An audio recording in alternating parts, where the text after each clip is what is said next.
Students, how are you? I hope you are fine and enjoying the videos.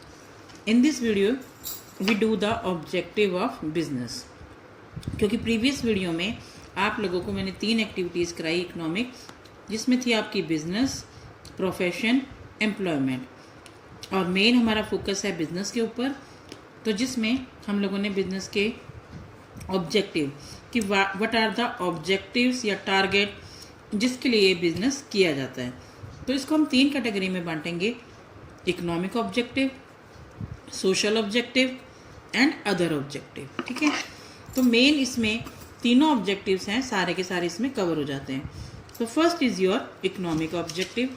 जहाँ पर बच्चों economic word आ जाए, it means it is relating to the profit और income. तो पहला क्या हो जाता है आपका profit earning. The main objective of business to earn the profit. क्यों? अगर प्रॉफिट नहीं होगा तो हमारा इंटरेस्ट नहीं होगा ना। आप कोई भी एक्टिविटी करते हो जिसमें आपको बेनिफिट नज़र आता है तो आप उसको पूरे शौक से करते हो, पूरे एक तरह से एंथ्यूजिटिक वे में करते हो, ताकि आप लोगों को उसमें इंटरेस्ट आना शुरू हो जाए। तो मेन बिजनेस क्या होता है कि कोई ये तो कहता नहीं कि मुझे लॉस होगा तो मैं बिज़नेस करूँगा। हर कोई ये सोचता है कि मुझे उसमें प्रॉफिट हो तो ही मैं उस बिज़नेस को करूँगा। सेकंड है आपका सर्वाइवल ऑब्जेक्टिव है ये सेकंड इकोनॉमिक का, बिजनेस में सर्वाइवल, कि बिजनेस लॉन्ग टाइम तक चलता रहे, यानी कि your business should run for a long time period. Nobody will say that we will do business for 2 years, 4 year और 5 year। कोई भी व्यक्ति ऐसे नहीं कहेगा, क्योंकि कोई भी पर्सन, इंडिविजुअल लगा लो, पार्टनर्स लगा लो, कोई भी जो पर्सन होते हैं वो यही सोचते हैं कि हमारा बिजनेस है लॉन्ग टाइम पीरियड तक चले। और थर्ड इसमें होता है ग्रोथ। ग्रोथ मीन्स कि आपका बिजनेस जैसे पहले स्टार्टिंग में इतना हुआ, फिर उसके बाद ये इतना हो गया, एक्सपेंशन हो गई, ग्रोथ हो गई, और फिर लास्ट में बिगर बिगर बिगर बढ़ता जाए। तो ये 3 इकोनॉमिक ऑब्जेक्टिव होते हैं, जो कि economic objective of business: profit earning, survival and growth. ठीक है बेटे। नेक्स्ट है आपका सोशल ऑब्जेक्टिव। सोशल क्या होता है आपका सामाजिक वातावरण में।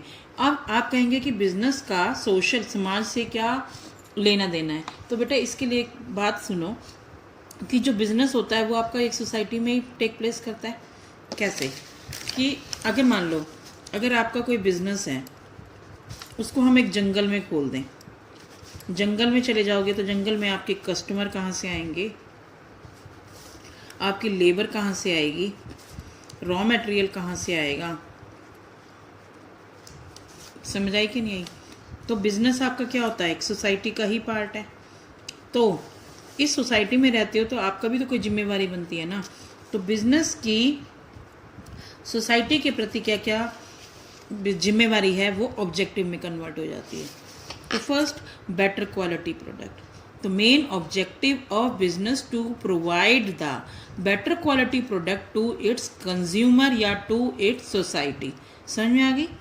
नेक्स्ट है fair trade practices. Fair trade practices means fraud, malpractices, black marketing या किसी को धोखा देना, कम तोलना, ये सारी चीज़ें नहीं होनी चाहिए, क्योंकि ये एक आपकी सामाजिक एक्टिविटी का ही पार्ट है। और अगर समाज में फेयर एक्टिविटीज़ होती हैं तो आपके समाज की उन्नति होती है। फॉर एग्जांपल, अगर आप फेयर काम करेंगे तो आपकी दुकान की गुडविल बनेगी, दुकान की गुडविल बनेगी तो लोग पहचानेंगे। अगर इन दिस वे, जैसे कि आजकल इंटरनेट का ज़माना है, आप सारा कुछ जानते हैं, अगर आपकी इंडिया में अच्छी इमेज बनेगी तो इंपोर्ट और एक्सपोर्ट भी तो ज़्यादा ही होगा, तो इससे आपकी इंडिया की ग्रोथ हो जाएगी। तो that is also the social objective. फिर है एम्प्लॉयमेंट जनरेशन। एम्प्लॉयमेंट भी तो जनरेट करता है बिजनेस। हाउ? कि मान लो अगर आप लोगों को 2 चीज़ें होती हैं, यहाँ पर लगा लो कंज्यूमर है जो कि 4 चीज़ें देता है। क्या क्या? लेबर, एंटरप्रेन्योर का मैंने आपको पहले बताया था, ऑनर।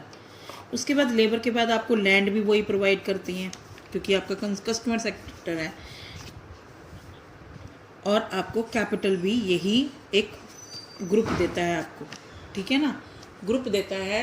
तो इसकी वजह से क्या होता है कि आप जो बिज़नेस है वो इन चारों को एम्प्लॉयड भी तो कर रहा है as a source. Source means कि जब कोई बिजनेस होना होता है उसको ये चारों चीज़ें चाहिए होती हैं, लैंड, लेबर, कैपिटल, एंटरप्रेन्योरशिप, चारों चीज़ें चाहिए होती हैं। तो इनको वापस बदले में बिजनेस क्या क्या देता है? लेबर को देता है वो वेजेस, ओनर को वो देता है प्रॉफिट, लैंड को वो देता है रेंट, ठीक है, और कैपिटल को वो देता है इंटरेस्ट, ठीक है। तो ये सारी क्या हो गई? Employment generation. फिर community services. Community services means एक, मान लो बिजनेस आपके पर्टिकुलर एक वर्ग मीन्स हो गई, अगर आप लोग कम्युनिटी ऑफ फॉर चिल्ड्रन कहें या वुमेन कहें या मेल कहें, या अगर हम लोग कम्युनिटी की बात करें एक ऐसा वर्ग जिसका विकास नहीं हो रहा, मान लो हमारे जो पहाड़ी इलाके होते हैं वहाँ पर लोगों का, उस क्षेत्र का विकास नहीं हो रहा, तो बिजनेस उनको भी कम्युनिटी सर्विसेज प्रोवाइड कराता है। जैसे कि कम्युनिटी में हम लोग बात करें एजुकेशन की, हॉस्पिटल की, तो ये कम्युनिटी सर्विसेज आ जाएंगी। फिर है प्रोटेक्शन ऑफ एनवायरनमेंट, वो हमारे समाज में आसपास के वातावरण को भी सेव करता है बाय मान लो कि आपने अपने आसपास में पॉल्यूशन नहीं फैलाना, एयर को पॉल्यूट नहीं करना, वाटर को पॉल्यूट नहीं करना, तो that is also the social objective of business. Social objective of business, तो आपको ये सोशल ऑब्जेक्टिव भी क्लियर हो गए। अब उसके बाद है आपका अदर ऑब्जेक्टिव। अदर ऑब्जेक्टिव में मार्केट स्टैंडिंग मीन्स कि आपने अपने बिजनेस को मार्केट में कंपटीटर से रखना है, क्योंकि आपका कंपटीशन कई कंपटीटर से होता है, तो उनके बीच में अपनी पहचान बनानी है। तो पहचान कैसे बनेगी? अगर आप अच्छी क्वालिटी के गुड्स बनाएंगे, अच्छी कस्टमर के साथ डीलिंग करेंगे, उनकी बातें ध्यान से सुनेंगे, उनकी नीड को, रिक्वायरमेंट को सेव करेंगे। मार्केट स्टैंडिंग को हम एक एग्जांपल के थ्रू समझेंगे कि जैसे मान लो आप लोग मुरथल वे में हाईवे पे जाते हो, वहाँ पर सुखदेव का ढाबा है, तो वहाँ पर कितने नए ढाबे खुले हैं, नई फैसिलिटीज़ देते हैं, लेकिन सुखदेव के ढाबे पर अभी भी भीड़ होती है। वहाँ पर लोग जाते हैं क्योंकि उसने अपनी गुडविल बनाई हुई है। गुडविल इन द सेंस कि he is providing a better quality product, better services to its customer. तो इसीलिए उसने अपनी मार्केट की स्टैंडिंग, अपने आप को कंपटीटर से सेफ रखा हुआ है और उनके साथ compete करता है। नेक्स्ट है innovation. Innovation means something new idea या न्यू क्रिएशन। अब जैसे मान लो आपका प्रोडक्ट है, रेड कलर का है, आपने उसको रेड के साथ पिंक के साथ मैच कर दिया, या आपने उसकी बॉटल की शेप चेंज कर दी, जिससे कि आपकी प्रोडक्ट की इनोवेशन हो गई। इनोवेशन करने से क्या होता है कि कस्टमर ज़्यादा से ज़्यादा अट्रैक्ट होते हैं। उसके बाद है अदर ऑब्जेक्टिव में physical and financial resources. But ये फाइनेंशियल वर्ड तो आपको क्लियर हो गया होगा कि पैसे के लिए, पैसे आपको कहाँ से मिलते हैं? दो सोर्सेज होते हैं, डेप्ट यानी कि या तो आप लोन ले लो, या आप अपने रिश्तेदारों से खुद से ऑनर यानी कि आप जो मालिक है वो अपने पैसे खुद लगाएगा। अब आई फिजिकल की। फिजिकल का मतलब होता है कि यहाँ पर आपके फिक्स एसेट्स, जिसमें आपकी प्लांट एंड मशीनरी और जिसमें आप लोगों का कोई नया प्रोजेक्ट हो, तो वो रिसोर्सेज को अवेलेबल कराना। फिजिकल में आपकी लेबर भी आ जाएगी और स्टॉक वगैरह भी आ जाएंगे। तो यानी कि बिजनेस का ऑब्जेक्टिव ये भी है कि आप अपने बिजनेस को चलाने के लिए जितने रिसोर्सेज रिक्वायर्ड होते हैं उनको मेंटेन करना और उनको प्रोक्यूरमेंट करना, यानी कि अवेलेबल कराना। बिजनेस का ये भी होता है कि लास्ट है ये वर्कर परफॉर्मेंस एंड एटीट्यूड, कि जो व्यक्ति उस बिजनेस में है उसकी परफॉर्मेंस को भी चेक करे और उसके एटीट्यूड को भी डेवलपमेंट दे।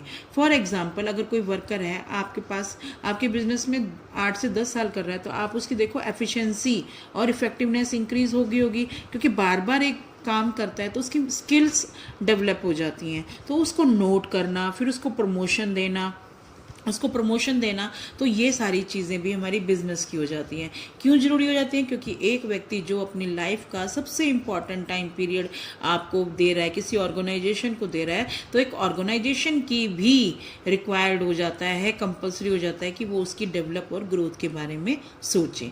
हाँ जी बच्चों, आप लोगों को ये ऑब्जेक्टिव ऑफ बिजनेस क्लियर हो गए, तो I hope you understand all it, and that's why you like the video, share the video and subscribe the channel.